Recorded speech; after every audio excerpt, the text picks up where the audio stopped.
Hi, Stephen Sashin from XeroShoes.com here, and in this video series I'm going to tell you the 10 top things that people new to barefoot or minimalist running get confused about that make doing the transition more difficult than it has to be.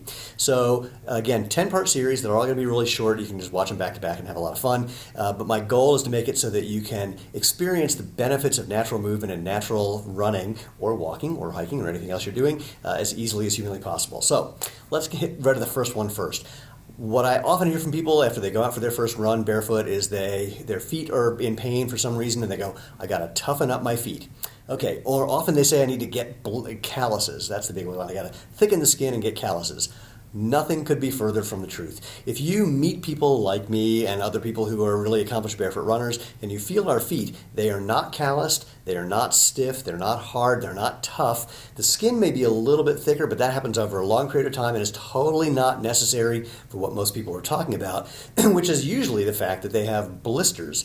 Now, blisters are not a feature of running barefoot. They're not something you need to get through. They're not something you need to turn into calluses. They're a lesson. They're a teaching aid. They're telling you that you're doing one thing wrong, and that is creating excessive horizontal force. You're creating more horizontal force, friction, than is necessary, more than we apply, pardon me, those of us who've done this for a while. And there's only two places that you're going to get it to happen, or three places that'll happen, but two reasons. The first place is on the ball of your foot behind your toes.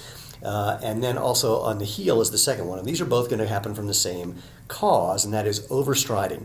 Reaching your foot out in front of your body, applying braking forces every time your foot hits the ground.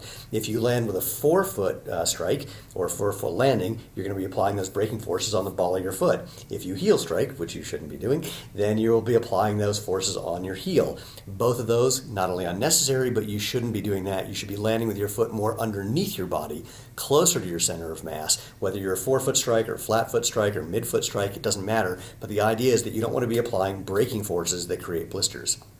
Second cause is when you're on the ground, if you pull your foot through, or what some people do is they toe off. They think they're supposed to bend their toes and push off with their toes as if that's going to make them magically faster.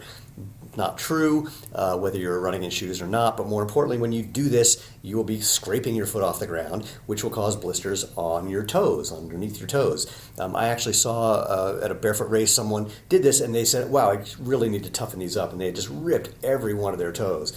Not necessary. What you want to do instead is, rather than push your foot off the ground, you want to lift your foot off the ground, or at least initiate the motion with the idea of lifting by flexing your hip. What that means, if you think about if you were stepping on a bee, if a bee was about to sting the bottom of your foot, you wouldn't push off the ground. That would dig your foot further into the bee's stinger. You would lift your foot off the ground by rapidly flexing your hip. You want to have that same feeling of lifting your foot off the ground, and that will prevent the scraping and toeing off. So that's number one. Stay tuned for number two, where we're going to talk about whether you need to strengthen your calves and Achilles. It's not what you think, and we'll be back. But until then, feel the freedom, feel the fun, and feel the world. Thanks for watching. We've got more articles, more videos, more barefoot comedy, and of course our lightweight performance recreation sandals at XeroShoes.com. So like us, subscribe, opt in, join our Xero circle. You can do that at our website. And of course, feel the freedom, feel the fun, and feel the world.